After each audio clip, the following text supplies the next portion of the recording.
মৃদু উত্তেজনা আর বাদানুবাদের মধ্যে নিউ ইয়র্কের আসন্ন বাংলাদেশ ডে প্যারেড উপলক্ষে সংবাদ সম্মেলন অনুষ্ঠিত হলো। 9 এপ্রিল সন্ধ্যায় জ্যাকসন হাইটসের নবান্ন পার্টি হলের এই সংবাদ সম্মেলনে জানানো হয় যে 13 এপ্রিল রোববার দুপুরে জ্যাকসন হাইটসের 69 স্ট্রিট থেকে শুরু হয়ে 37 এভিনিউ ধরে তা প্যারেডে যাবে 87 স্ট্রিটে। শুরুর স্থান এবং সমাপ্তির মঞ্চে দেশ এবং প্রবাসের বিশিষ্টজনেরা শুভেচ্ছা বক্তব্যের পাশাপাশি বরেণ্য শিল্পীরা সঙ্গীত পরিবেশন করবেন। হিউম্যানিটি এম্পাওয়ারমেন্ট রাইটস ফাউন্ডেশনের সহায়তা প্যারেডের সামগ্রিক ব্যবস্থাপনায় রয়েছেন বাংলাদেশ সোসাইটি। সংবাদ সম্মেলনের সঞ্চালনা করেন প্যারেডের জন্য গঠিত কমিটির সদস্য সচিব ফাহাদ সুলাইমান। তিনি প্যারেড কমিটির শীর্ষস্থানীয় কর্মকর্তা এবং গ্র্যান্ড মার্শাল এবং প্রধান উপদেষ্টাকে মঞ্চে আহ্বান করেন। এরপর বিভিন্ন সংগঠনের প্রতিনিধিত্বকারীগণকে মঞ্চে আহ্বানের সময় কমিউনিটি লিডার সরওয়ার খান বাবু এবং রফিকুল ইসলাম ডালিম দর্শক সারি থেকে প্রতিবাদ করতে থাকেন। বাংলাদেশ সোসাইটি যদি হোস্ট হয়ে থাকে তাহলে অনেক সংগঠনই তো আমন্ত্রণ পায়নি এই প্যারেডে সম্পৃক্ত হবার। এ নিয়ে উত্তেজনা এবং বাদানুবাদের এক পর্যায়ে মাইক নিয়ে বাংলাদেশ সোসাইটির প্রেসিডেন্ট তথা এই প্যারেড কমিটির চেয়ারপারসন আতাউর রহমান সেলিম সকলকে শান্ত হওয়ার আহ্বান জানান। বাংলাদেশ সোসাইটির সাধারণ সম্পাদক মোহাম্মদ আলী মাইক নিয়ে সকলকে নিশ্চিত করেন যে প্যারেড করা হচ্ছে সকলের অংশগ্রহণে এবং সেই তাগিদেই আজ আমরা এখানে সমবেত হয়েছি।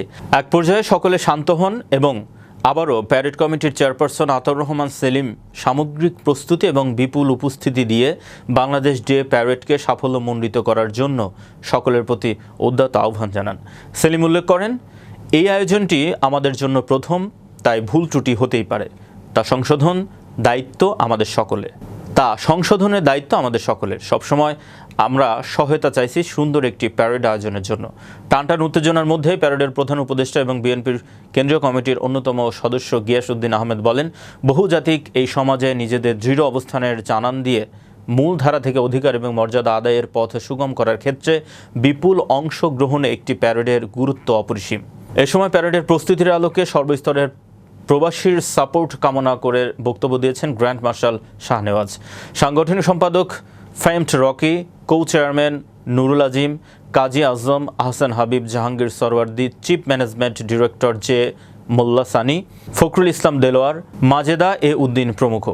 এ সময় জানানো হয় নিউ ইয়র্ক সিটির মেয়র সহ নির্বাচিত গুরুত্বপূর্ণ কর্মকর্তারা আসবেন অতিথি হিসেবে। প্যারেডের আয়োজনে কমপক্ষে $65,000 ব্যয় হচ্ছে এবং এই অর্থ সংগ্রহ করা হচ্ছে স্পন্সরগণের কাছ থেকে। ইতিমধ্যে 30টি অধিক সংগঠন তালিকাভুক্ত হয়েছে প্যারেডের অংশগ্রহণের জন্য। সংবাদ সম্মেলনে আরও জানানো হয় যে কমিউনিটি হিসেবে নতুন এবং খুবই ছোট হলেও নেপালিরা ম্যানহাটনের প্যারেডের অনুমতি পাচ্ছে। অপরদিকে এই সিটিতে 2 লাখের বেশি বাংলাদেশির বাস হলেও ম্যানহাটনের বাংলাদেশ ডে প্যারেড আয়োজনের অনুমতি সংগ্রহ করতে সক্ষম হচ্ছে না বাংলাদেশ সোসাইটি।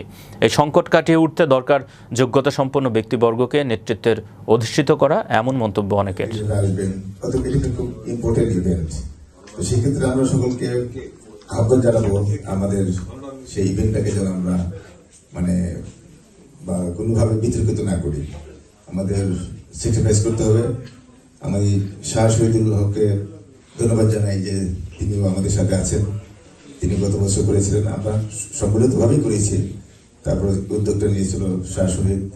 এবার আমরা সম্মিলিতভাবে বাংলাদেশ সোসাইটির নেতৃত্বে সকল দলের অংশগ্রহণ, সকল মতের অংশগ্রহণে, সকল জেলা সোসাইটির অংশগ্রহণে আমরা এবার করতে যাচ্ছি।